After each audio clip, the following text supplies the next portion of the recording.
Hello and welcome to the Mountain Dragon's Back race, one of the toughest mountain races in the world. Imagine running an ultramarathon, then running 6 ultramarathons on 6 days consecutively, climbing twice the height of Everest. That's quite impressive, isn't it? And we have 400 brave athletes ready to face one of their biggest adventures by running along the spine of Wales. And for the first time, they're starting in Conwy Castle and finishing in a spectacular fashion and in a dramatic finale in Cardiff Castle.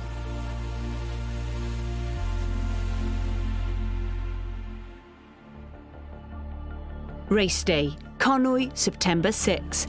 The youngest runner is just 20, the oldest 69. It attracts runners from across the globe and Wales, but no Welsh runner has ever won this race. Amongst the athletes are the elite, such as Kim Collinson, and Welsh international Russell Bentley. What makes this so tough is the distance, 236 miles, and the amount of climbing, equivalent to climbing Snowdon 20 times in just 6 days. It is tough. I know how these runners are feeling because I ran it in 2019.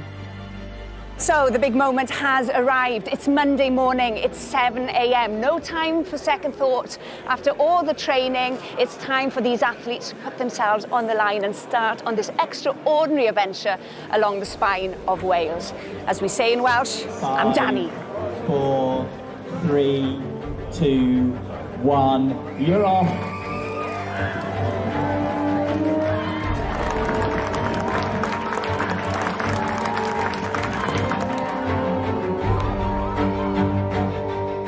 On the start line are 367 runners, but one thing is sure, not all will make it to Cardiff, and the first section of day 1 will prove too much for some.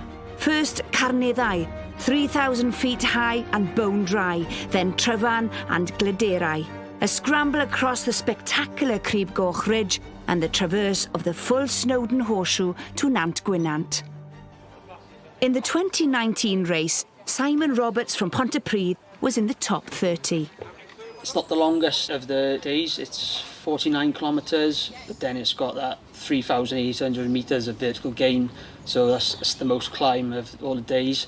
It's definitely the hardest day, it's the steepest, it's the sharpest, most technical. It's quite scary at times. Russell Bentley from Blaenau Ffestiniog has won the Snowdonia Marathon twice and knows these mountains. Day 1 is looking really good for me because it's sharp rocks, technical, lots of really tricky descents and ascents, and I love all that stuff. Living in Eryri, that's just what we're kind of used to. Just doing really gnarly climbs and getting your hands on the rocks. There's going to be a lot of that day 1. Crib Goch, as you know, really exposed. If we get nice clear weather there, that's going to make it quite a fast ridge run. It's dangerous.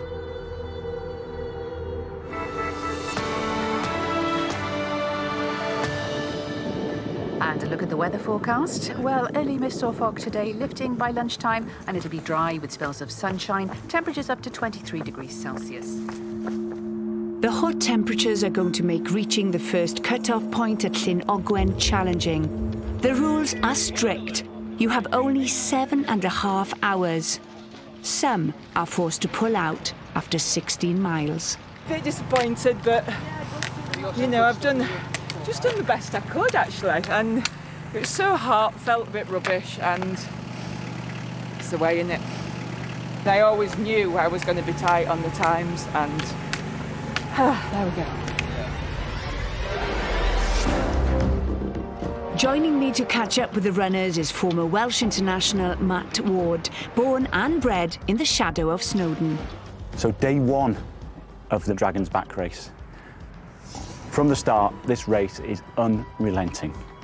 This is the training ground for the 1953 Everest expedition team. Now, the first runners have come up here onto the mighty Tryfan. So we're on the climb. You come off Tryfan. Yeah. Yeah, Danny, how are you feeling? It was tough. Tryfan was tough. It's hot today, and yeah, these are pretty serious climbs. Pretty serious. And how's the how are you feeling about the kind of next 10, 15 kilometres. Gotta get it done. There's no options there, but yeah, I think they're going to be slower than I hoped. All I prayed for the weather gods was a dry and clear Crib Goch, so they've given me that, and that's okay. The rest is easy then. Well, so they say. So they say. See you later. Take care, Zoe. Keep going.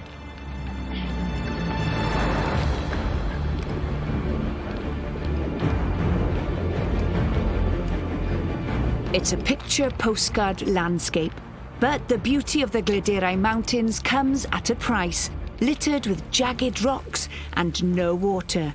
Dehydration is a big danger.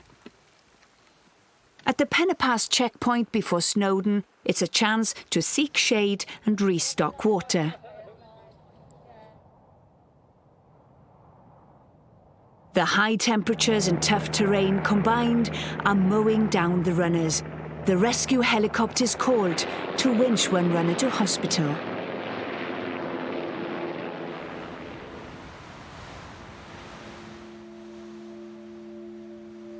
So we're at Llyn Bochlwyd here, a lake that I think many runners would have liked to have jumped into today. It's been hot out there, and it really has been unrelenting on the slopes of some of these really high mountains. The heat is going to play a factor in this race, and let's see how some of them are getting on today.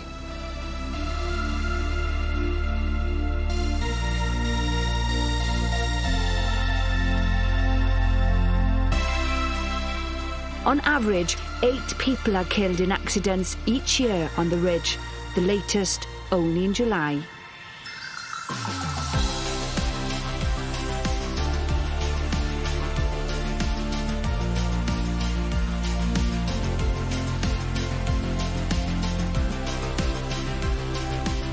Simon and Russell have surged ahead and are not slowing down.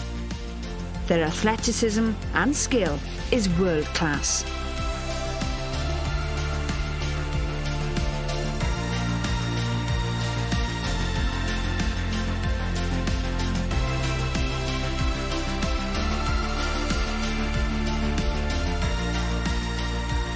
Leading the women's race is Katie Mills. Next up for her is the iconic Crib Goch, the part of the race that filled me with fear and excitement in equal measures. So here we are on Crib Goch, this famous Stickleback Ridge. And in English, Crib is ridge, Goch is red, because when the sun sets and when it rises, this basalt rock turns to red. And for many who run this race, running across Crib Goch fills them with dread. But for me and many others who have raced the Dragon's Back race, it's been the highlight of the week. Because, as you can see, it scores 10 out of 10 on spectacular views, on knee-wobbling exposure and excitement.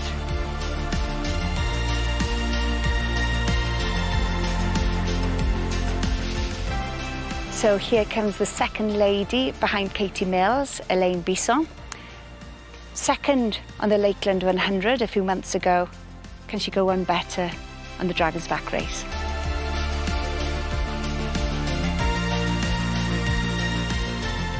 And after an exhausting and extremely hot day in the mountains of Eryri, as they reach the overnight camp, 2 Welsh runners are in the lead. Simon Roberts only 3 seconds ahead of Russell Bentley.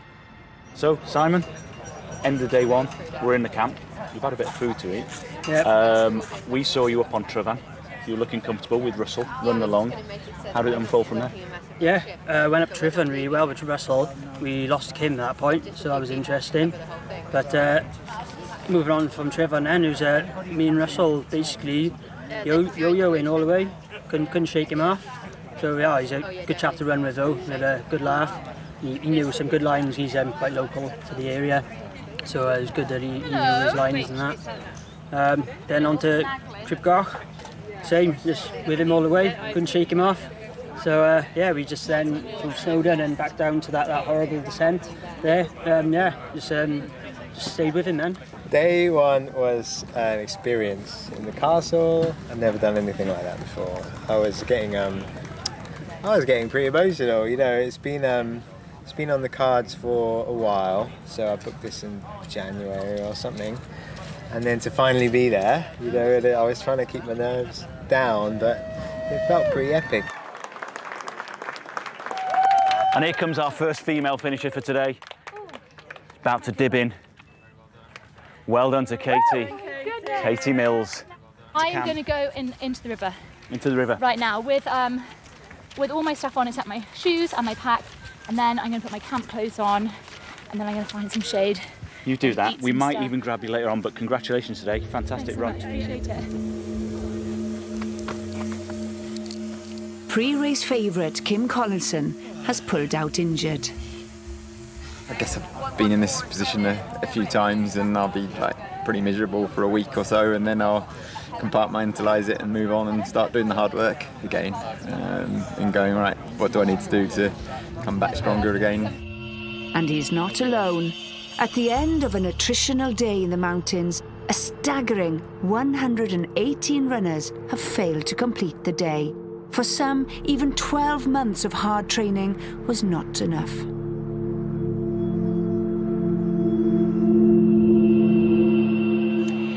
Day one and the Montaigne Dragon's Back race has already taken her first bite. Two of the favourites out. But what battle do we have at the front of the field? Well, Laurie, we have Simon Roberts, Russell Bentley, two Welsh runners, Katie Mills, leading the ladies' race. Some would say maybe surprisingly, but she's looking really strong with a big lead. We've seen some incredible athletes running today through this incredible heat, and they're saying that it's going to be the same tomorrow, don't they? They say it's going to be the same. It's also probably going to be hotter. We're heading into day two, some of the wild terrain. You've done it. Yes. Southern Snowdonia is known for its gnarliness, desolate, and I believe not necessarily the fastest or the strongest runner will get to the end first. It's going to be the person who can recover best, who can hydrate, can eat properly, look after their systems, and who can navigate. That's going to be a big, big thing tomorrow.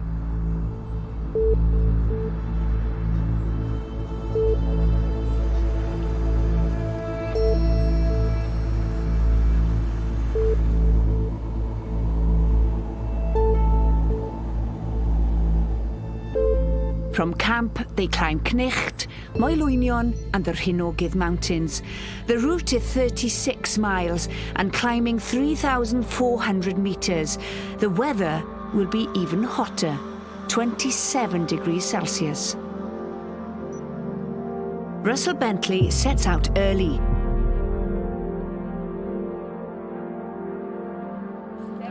Good luck to you. It's not an easy one, especially after what you're going to have in the legs from day one. You start off with the climb Cnicht. It's the known as the Welsh Matterhorn by the appearance of it. You then go into the Moelwyns, so some nice grassy hills and big climbs though. And then the second part of day two is the nightmare for some people. It's the Rhinogs. It's very, very barren, very dry, and also big climbs, very rocky, very sharp. I like that type of terrain, so I'm hoping I can gain some ground on that. I'm just hoping I don't get lost. And that's really going to be it for me the next 4 days, is just trying not to get lost, because I don't know the environs as well. So as we travel south, it's going to be new territory. I've heard it's not quite as hostile as Ireri, but still, you know, some whacking great big hills. So yeah, I'm really going to be trying to make sure I don't make any big mistakes people have done in the past, get lost for hours, and then the race is over.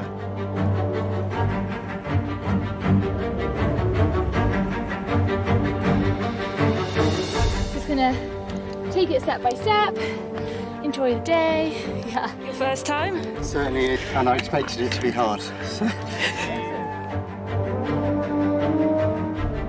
More like summer than September again today. Temperatures reached 27 Celsius yesterday in Cardiff, Powys and Monmouthshire, and it'll turn even warmer than that through this afternoon. What a glorious day. Glorious day for us, but the sun is already beating down on a Cnicht. Now, for those runners, they're going to have to manage things today. They're going to have to manage the basics. They're coming out of camp in the shade into the sun. And later on today, it's going to be burning as they head down to the Rhinogydd in South Snowdonia.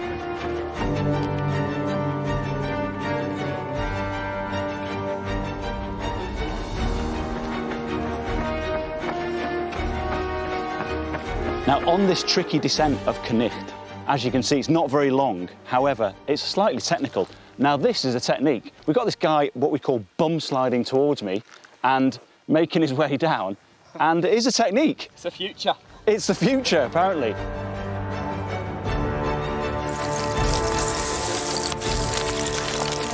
You okay?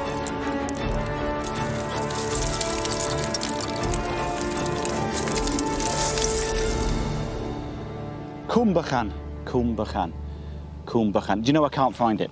However, every single dragon slayer in this race will need to have navigation skills, and as important as a shield and a sword is the map.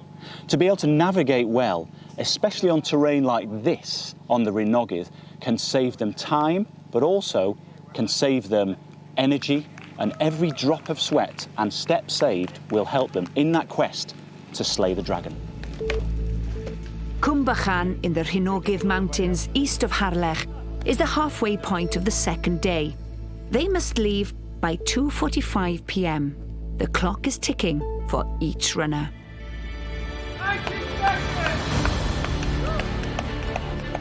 Come on, keep it going, come on, straighten that diver. Dip and go, dip and go. Great work, come on! This way, this way!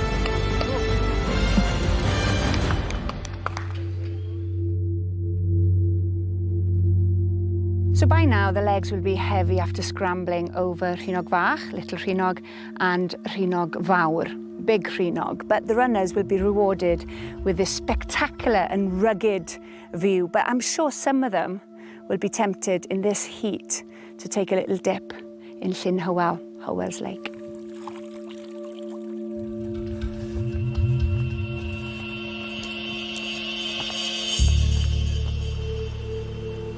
Runners have different reasons for tackling the Dragon's Back race. I don't know. I just like to push myself. I like to test myself, and that's it. Just picking new challenges, something that's going to be tough. You've chosen the right run there. Yeah, this is it. Beautiful. Time to go. Speed well. Thank you. I'm Danny, as we say in Welsh. Danny. I'm Danny. I'm Danny. Perfect. I'm Danny. What does I'm Danny mean? Go for it. Is that what it means? On I go. I'm Danny. On we I'm go. Danny. I'm Danny. I'm Danny.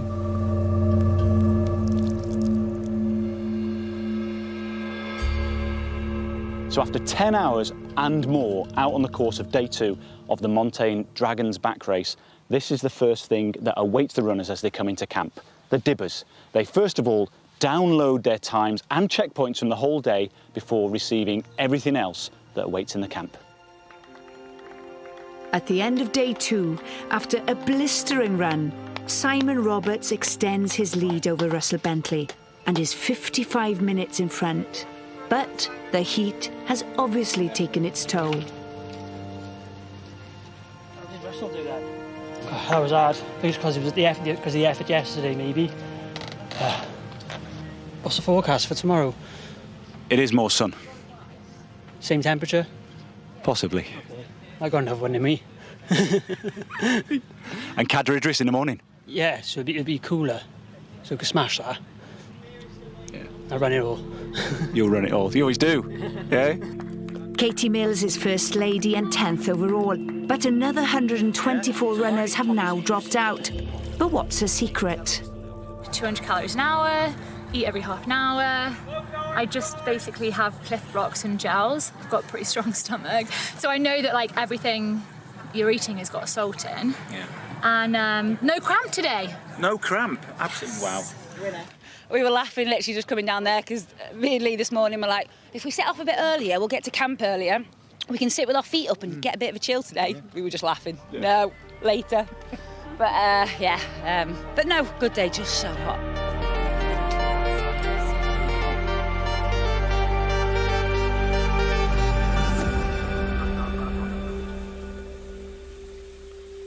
Bore da, good morning. So after 2 days of high mileage, big mountains and scorching heat, day 3 is about to become another massive test for these athletes. Only half of them are left in the competition, and today they are facing one of the biggest days of the race. And by now, talking from experience, I know many of them will be waking up with heavy legs, not wanting to get out of those warm, comfy sleeping bags. But there is a wonderfully strong sense of camaraderie developing between all these competitors, and they're realizing now that the competition isn't necessarily against each other.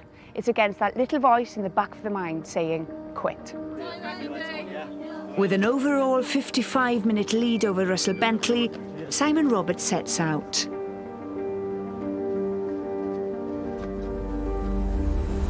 The route will take him and the others 43 miles from Dolgellau, over the mighty Cadair Idris, all the way down to the Cambrian mountains of mid-Wales.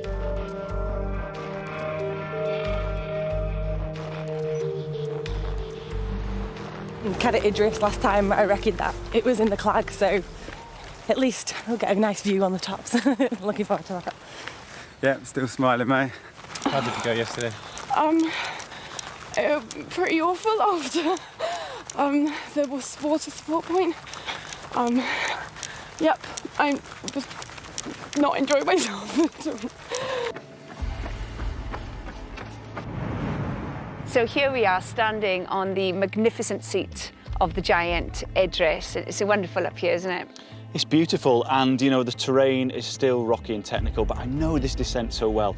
Coming off the top as they head down onto the grassy slopes, the beautiful descent down into Abergynolwyn. I mean, when you did this, Lowry, this is an opportunity, or this was an opportunity for you to get into your running, I suppose. Yeah, no, it's kind of a relief to see all that grassy trail, and then you know that you can start opening up your stride and not concentrate as much. You can start thinking about the finish line, and think about that camp, which is no longer a camp anymore. It's a home. It's a home, and we've seen today runners, we've seen over the last 2 days, certainly, and it seems to be growing. There's that sense of camaraderie, that sense of togetherness of runners, helping each other through. And I think that that's building within a camp, which is almost becoming a village now, isn't it? Yeah, and it tends to happen on day 3. I'm Danny. I'm Danny, my friend. I'm Danny.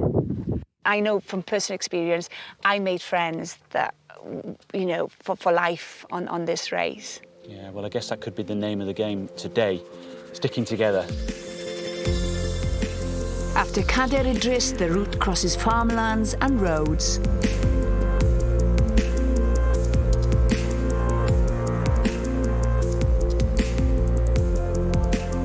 The mid-Wales town of Machynlleth is the halfway stop for the day, but also provides the first chance in the race so far to restock on drinks and snacks.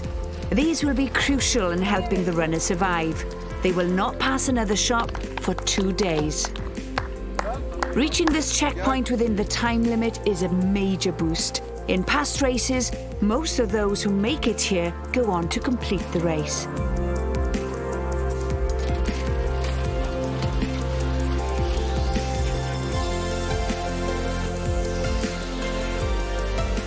From Machynlleth, the runners face a long grind up towards the mountain of Pumlummon Fawr, and those who make it are rewarded with stunning views.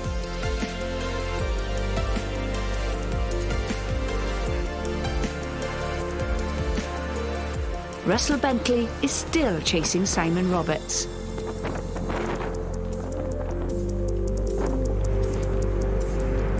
At 2,400 feet, this is the highest peak in central Wales.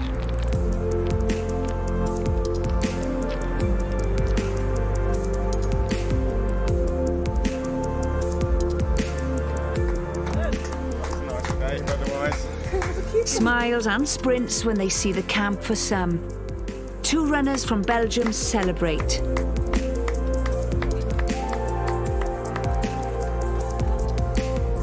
Race leader Simon Roberts has another storming run, extending his lead a further 29 minutes over Russell Bentley.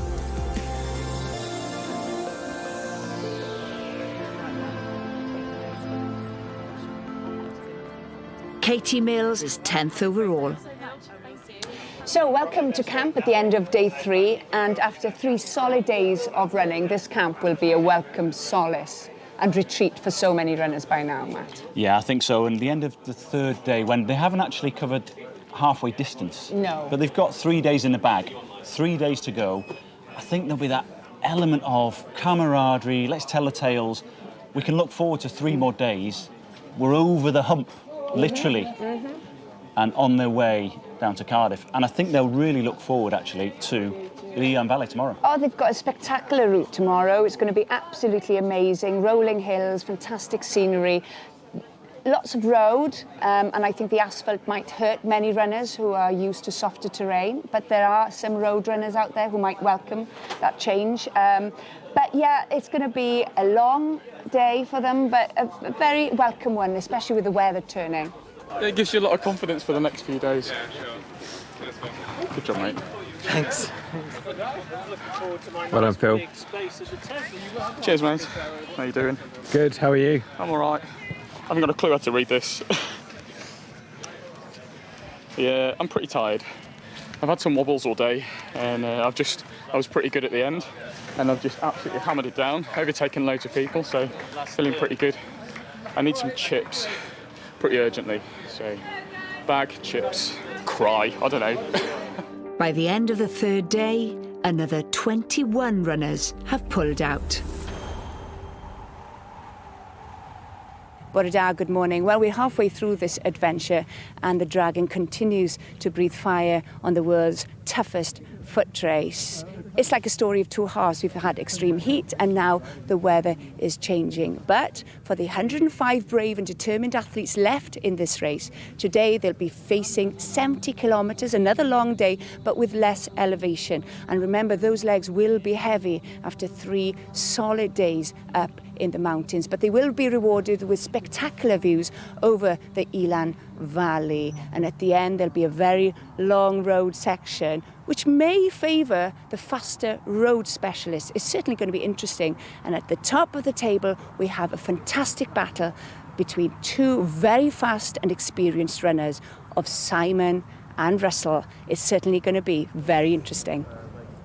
Day 4, it was one of my favourite days in the 2019 race. It was kind of maybe because it was the easiest.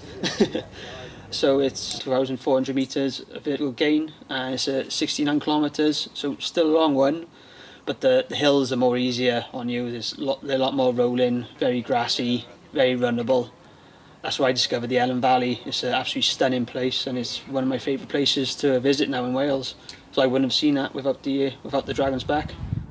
There's quite a bit of road in day 4, so I'm sure the road runners will take advantage of that to get ahead of the field, maybe. Thank you, bro. It is something that I'm probably more comfortable with than most, is getting on the roads. Although we'll be in fell running shoes, so they can be a pain in the butt to run in on the roads. And I have a heavy backpack with all my waterproof gear and stuff, so not sure how much of an advantage I'll actually be able to get. So there really are no easy days on the Dragon's Back race.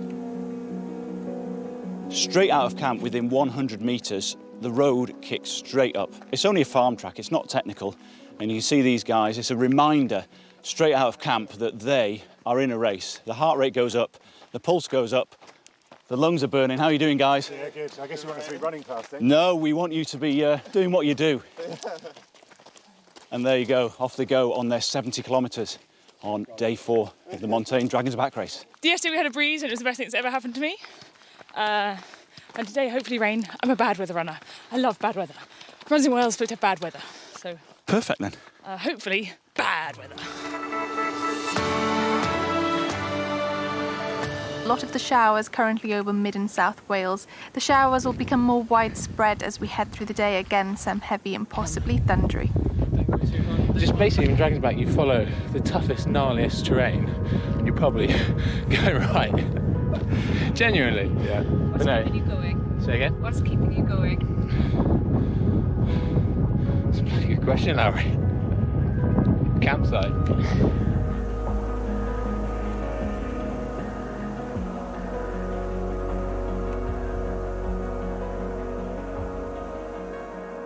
So we're here on Esgair Penygarreg, which is the ridge of the head of the stones, and with the mist coming in and out, it's ending up being more of a treasure hunt for these runners today as they search for the dragon's gold, the checkpoints along the route. Yeah, and we've been here watching runners come in, some of them taking different routes, shall we say, Laurie? Yeah. With the cloud going up and down. Vistas are becoming visible and then invisible. So navigation is going to be absolutely key. Oh, without a doubt. But they're all smiling a bit more today because it's cooler, it's softer under feet, and of course there's a feeling now that the end is nigh.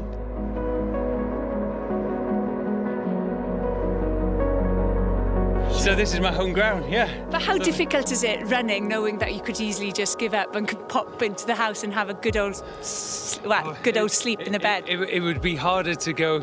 It'd be harder to go back and tell my little lad that I hadn't done it though. So that's what the driving force is for me at the moment. It is. It's all about my wife and little lad. So yeah, great. Good luck. Great. Thank you. I'm Danny. Good lad.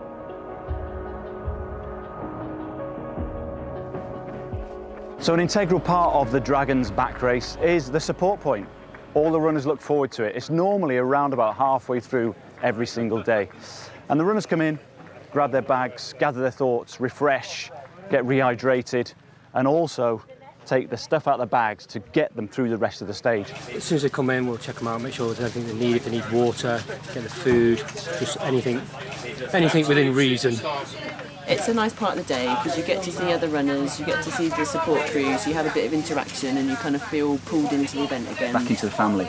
And one lucky competitor, Aid Fowler, tells Matt how runners helped him. Mile 3, sounds like you had quite an adventure. So mile 3, I slipped down a bank and my shoulder pops out and yeah, a lot of pain. Had to make our way back up the hill with my arm out here somewhere.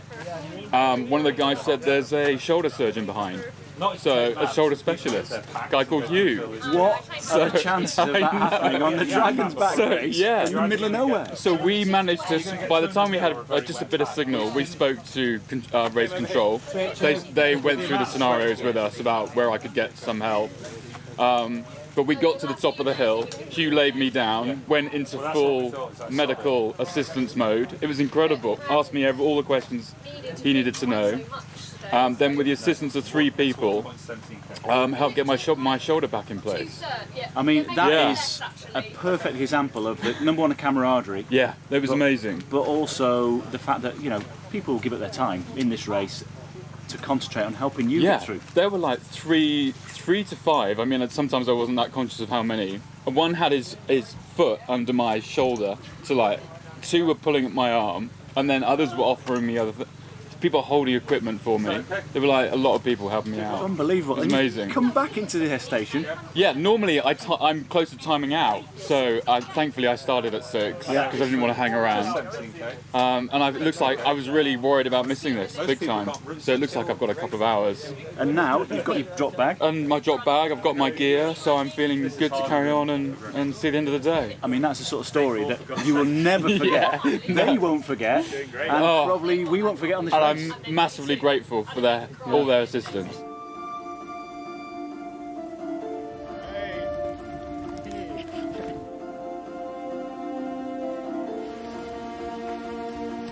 Now, fun is a massive part of the Dragon's Back race, and here we've got it in bucket loads. Some of these guys who are supporting have run the race. They're runners. They understand the mentality and the commitment that it takes to go into this race. And also, on the last 20 kilometres, what these runners need is a lift. They need water, but they also need fun. And that, I can tell you, is absolutely priceless. Here's my Dragon's Back training buddy, Karen Phillips. So, here we are, day 4, Dragon's Back. Boys are doing it, they're smashing it. Here we have Daniel Wood here. Where are you from, Daniel? South Wales. South Wales. The man's a legend.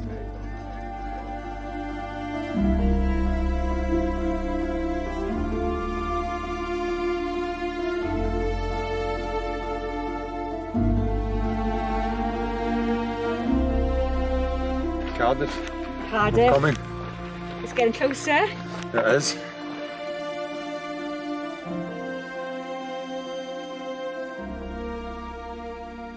So, after over 60 kilometres, the dragon slayers will drop off the mountain and onto this section made famous by the local bandit, Twm Siôn Cati.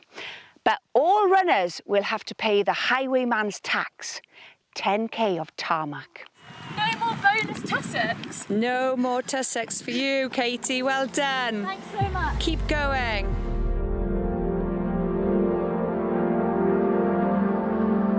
Camp Day 4 at Llandir Mwyn, a welcome sight for one Welsh runner. Matthew Griffiths. What's your number? 97. 97. How's that, Matthew? That was really tough. Russell Bentley has a storming run and is 7 minutes quicker than Simon Roberts getting into camp. But overall, Roberts still has a lead of over an hour.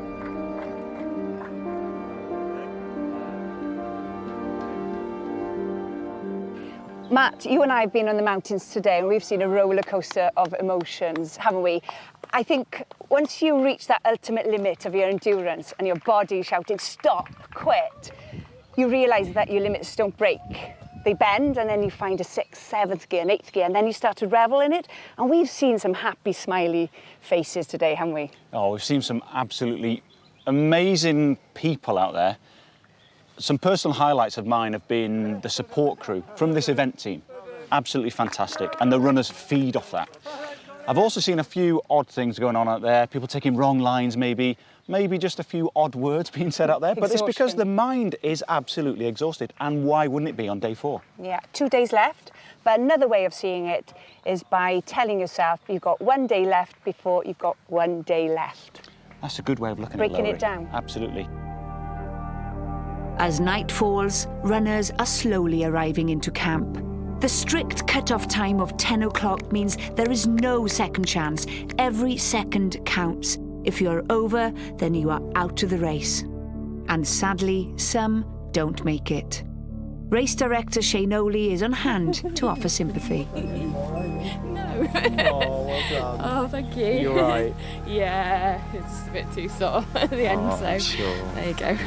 No, you've done really well. You've done really well. 4 days of unrelenting running has taken its toll.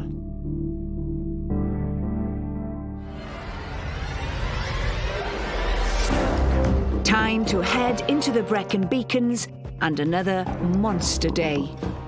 The route turns eastwards before traversing the 6 main peaks of the Beacons, including South Wales's highest, Pen y Fan, before dropping down into Talabont on Usk. With time to make up, Russell gets an early start, shadowed by overall leader Simon. Day 5 is a massive day. It's still 70 kilometres, still 3,200 metres of vert. But it's the terrain you're moving on, central beacons, they're trackless. There's no paths. So, and if you can't see anything in poor visibility, it can be really hard to navigate. And then, so if you can get through the central beacons okay, then you've got the last section, which is Pen y Fan. It starts on the roads, so there might be an opportunity for me to get a gap there.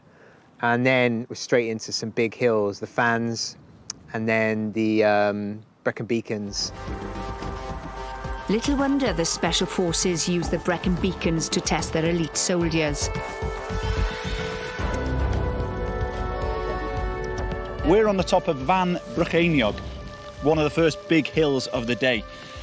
One of the things that you might notice by our outfits and our demeanours is that the weather has changed. It's gone from the massive extremes, obviously in the north, that we saw earlier in the week, to what today might be described as a little bit wetter and colder.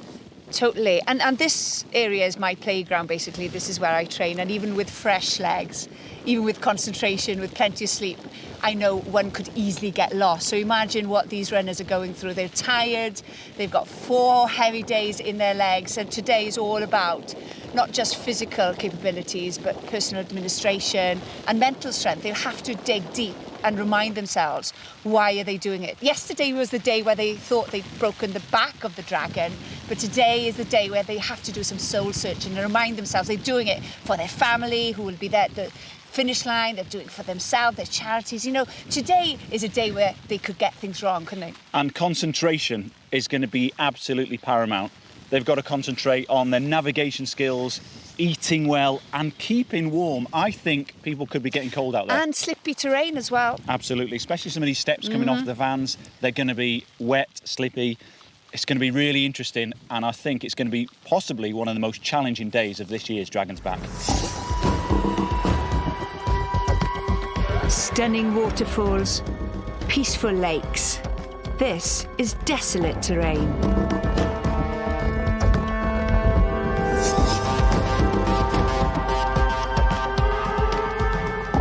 My dad, my sister are going to come. Yeah? And It's going to be a family affair. My mum's flying over from Ireland. Awesome.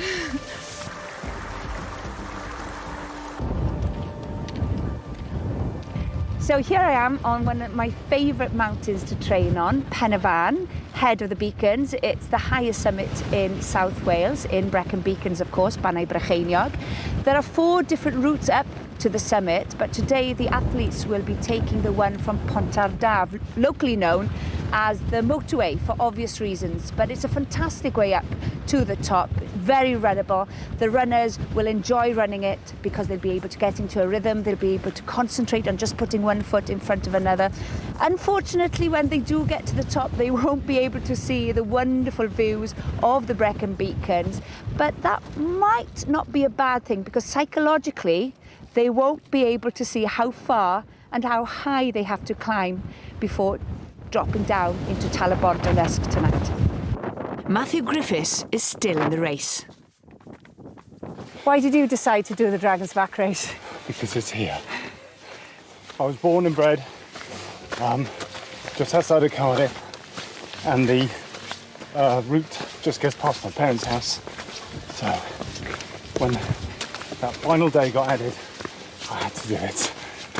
You had to do it. And how difficult is it, knowing that your hometown is just round the corner? No, one more day. I've got to get over this day first. So, and this is a really, really tough day. Any regrets for doing it? No, you've got to do these things. Anyone can do anything. That's put your mind to it. You can get these things done. Cadw fynd, as we say. Keep going. It's been a challenging stage. Front runners Russell and Simon have worked together.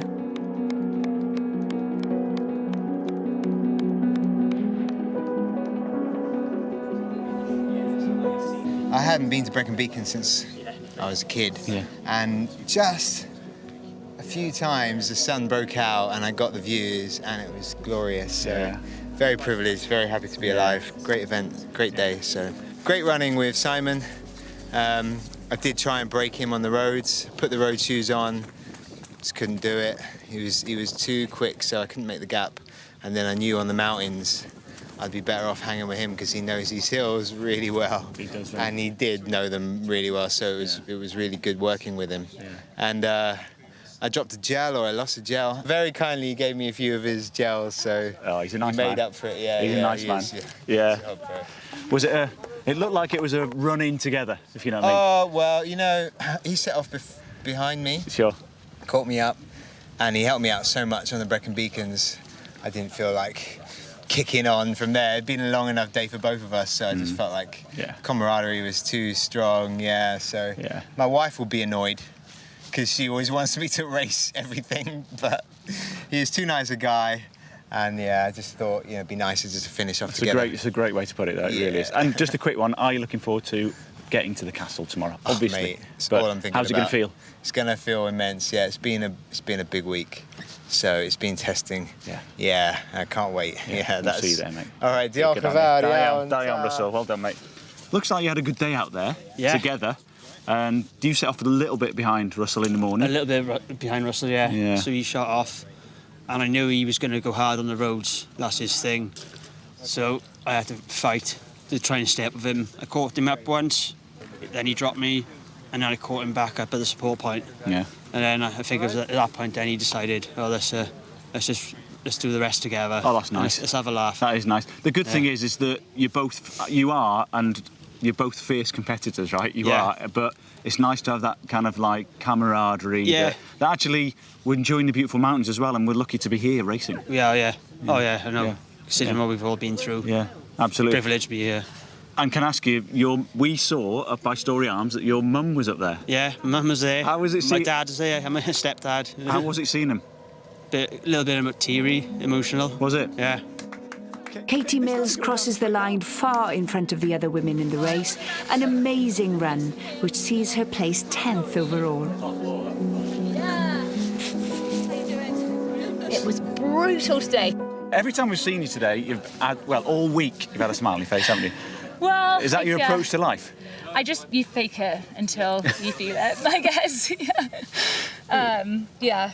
Otherwise, you'd just be sobbing, wouldn't you? Although I did cry today. My sister showed up at the checkpoint. I was going to ask you about that. Yeah, she was like, it was like totally unexpected, and she was there. I was coming up the hill, and I was like, oh my God. She was like, don't cry, I'll make you slow. Broken.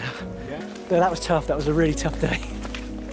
It's the end of the 5th day here on the world's toughest mountain race, and we've just under 2 hours before cut-off, and I'm hoping that most people will make it across that finish line tonight, because today it's been an absolute privilege watching these heroes putting one foot in front of another, and they've all been telling us how by doing that they're 1 foot closer to the finishing line, and it's been an honour, hasn't it, Matt? Well, for me, today we were out on the hill and we've both seen a lot of runners in very different situations. One thing that we've been asking constantly is, are you daring to believe and dream that you're going to make it to Cardiff? Now, 2 or 3 days ago, I don't think you'd have got a straight answer. Certainly, even from the leaders, they're not thinking about that. They're thinking about one day after another. But today, it was just really, really nice to hear people saying, actually, yeah, I think I can do this. And when I get there, I'm looking forward to X and Y, family, friends. I'm happy, emotional. They made it, day 5. I'm so... I made day 5. Well done, man. You're the boss.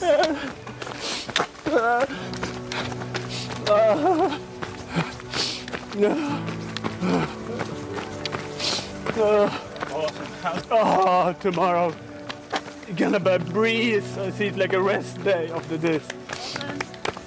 I have dreaded for day 5 for so long, ever since I heard about it. Now I'm here and made it. So it's very, very, very happy. And I will soon be back to my wife and my dog. 40 miles left to go, but what is crazy in a way, what would have been a long day on the trails, tomorrow, in the athlete's perspective, is just a sprint home, isn't it? It is. Well, for some of them, it will be a little bit more than a sprint. We must remember there's still a really good race going on there. Oh, it's been so competitive, hasn't it? In the men's race, you know, I spoke to Simon and to Russell as they crossed the line. Yes, they ran together today, but I still think that there's still maybe that seed in Russell's mind thinking, can I do it? Can I? And the women's race. Katie Mills, wow, she's been flying, hasn't she? Leading the ladies' race, but also well within the top 10. So she's been very inspirational and so happy as well. Just looking at the positivity all the time, not thinking about the negative thoughts at all. The final day sees the athletes leave the Beacons National Park and make their way through the valleys. First, it's Merthyr Tydfil. Then, following the Taff Trail, before the home stretch to Cardiff Castle along the River Taff.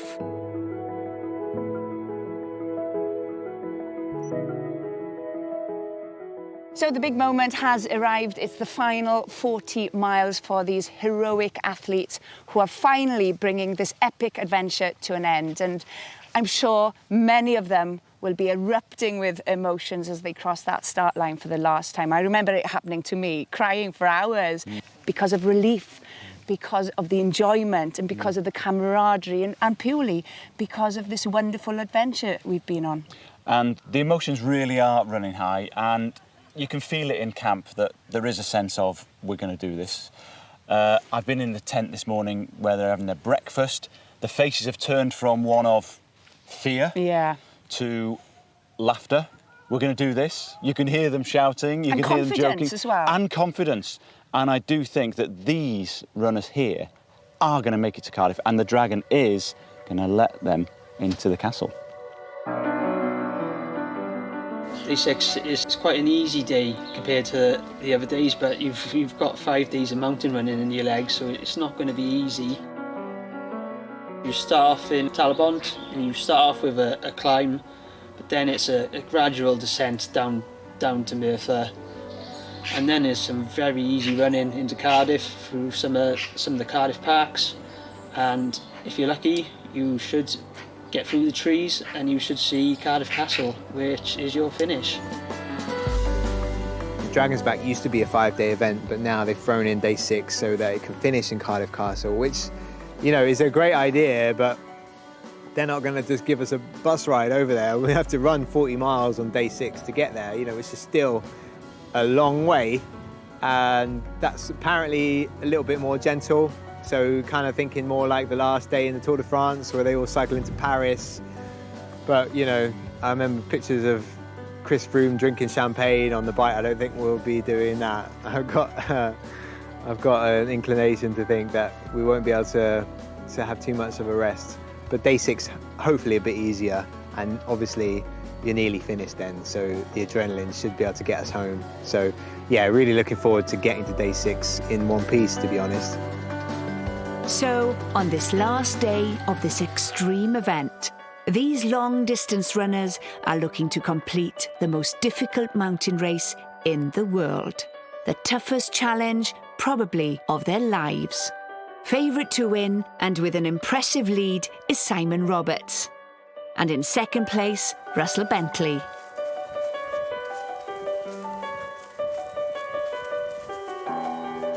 Katie Mills still in the lead in the ladies' race.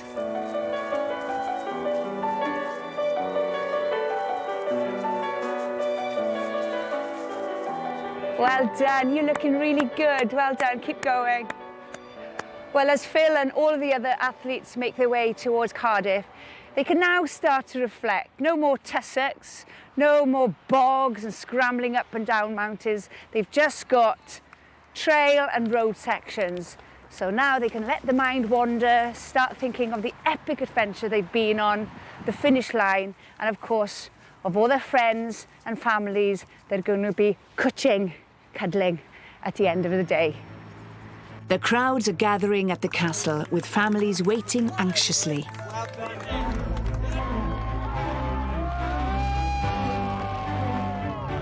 Simon Roberts takes the win. The first Welshman to win the Dragon's Back race. Katie Mills, winner of the women's race, 7th overall. I was so happy I finished with Elaine and Zoe today. It was so good. That really made it. Yeah, and seeing my whole family here as well. It's so emotional. This is what it means, isn't it? It's not just a race, it's a journey. Of the 367 runners who set off from Conwy, only 90 completed the Dragon's Back race.